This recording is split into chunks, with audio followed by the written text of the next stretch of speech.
Para ficar por dentro de tudo, inscreva-se agora. Olá! Bom, hoje a gente vai mergulhar numa notícia com implicações que podem ser enormes, viu? A decisão do ex-presidente americano Donald Trump de impor uma tarifa, nossa, pesadíssima sobre produtos brasileiros. Exato. A gente está se baseando aqui nos trechos do artigo Guerra Comercial e Justiça, a tarifa de Trump no Brasil. E a ideia é tentar entender, né, o que levou essa medida, assim, tão drástica. Isso. Vamos olhar como é que a política interna, aqui do Brasil, e as ações de algumas figuras políticas específicas parecem ter tido um eco direto, sabe, numa decisão de política comercial lá dos Estados Unidos, o que nem sempre fica tão claro assim. Certo, vamos lá então. O centro de tudo é o anúncio do Trump, né?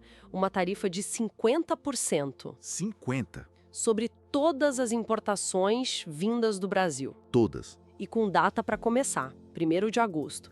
A justificativa que ele deu, pelo menos segundo a fonte, foi bem direta. Retaliação. Contra o que ele chamou de perseguição injusta ao ex-presidente Jair Bolsonaro.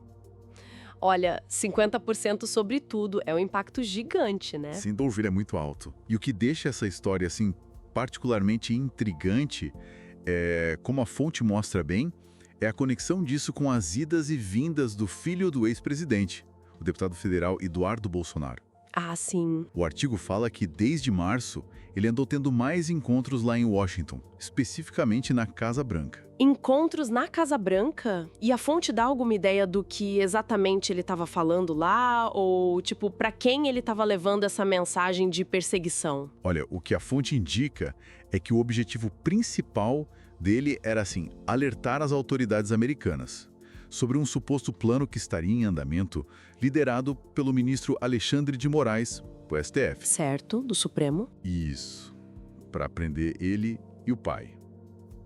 A alegação base, né? Seria a contestação de um resultado eleitoral que eles acreditam que foi fraudulento.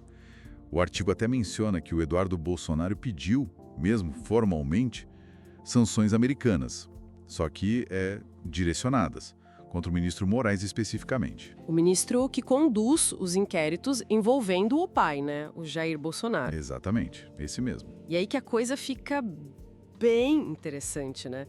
Porque, tipo, em vez de aplicar sanções pontuais contra uma pessoa, que era o que o Eduardo Bolsonaro teria pedido, a resposta do Trump foi, nossa, muito mais ampla. E economicamente falando, bem mais agressiva. Essa tarifa geral de 50% em tudo. É uma escalada e tanto, não acha? Comparado ao pedido inicial. Uma escalada notável, com certeza. Se a gente pega isso e junta com o cenário maior, que a fonte descreve, fica meio claro que essa tarifa não vem como uma coisa técnica de comércio. Ela surge como uma resposta bem direta a essas alegações vindas do Brasil, sabe? Coisas ligadas a processos na justiça, disputas políticas internas. As investigações do Moraes, a história das eleições. Isso. E que foram levadas para Washington pelo Eduardo Bolsonaro. A fonte sugere uma ligação bem forte entre essa pressão e a decisão da tarifa, sim. Então, o que a gente tem aqui é um quadro complexo, o Eduardo Bolsonaro fazendo log nos Estados Unidos, buscando, de certa forma, uma intervenção externa contra uma figura do judiciário brasileiro. Por motivos políticos internos, né? Exato. E aí, como resposta, vem uma ação do Trump que vai muito além do que foi pedido, usando uma ferramenta de comércio, a tarifa, para supostamente defender aliados políticos. E isso acaba afetando toda a relação comercial Brasil e US. Precisamente, o ponto-chave que a fonte meio que revela é esse. Como disputas políticas domésticas, quando você joga elas num cenário internacional, podem acabar gerando reações econômicas, assim, desproporcionais. Afetam setores inteiros que não tinham nada a ver com o alvo original da queixa. É quase uma lição, né?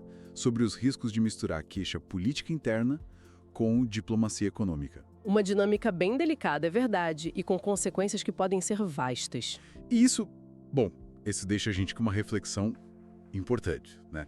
Baseada no que a fonte mostra.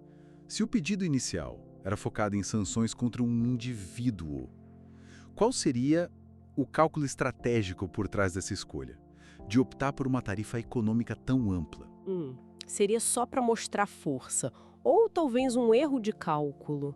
Ou será que teria outras motivações ali não ditas por trás dessa resposta tão forte? Fica aí algo para a gente pensar, né?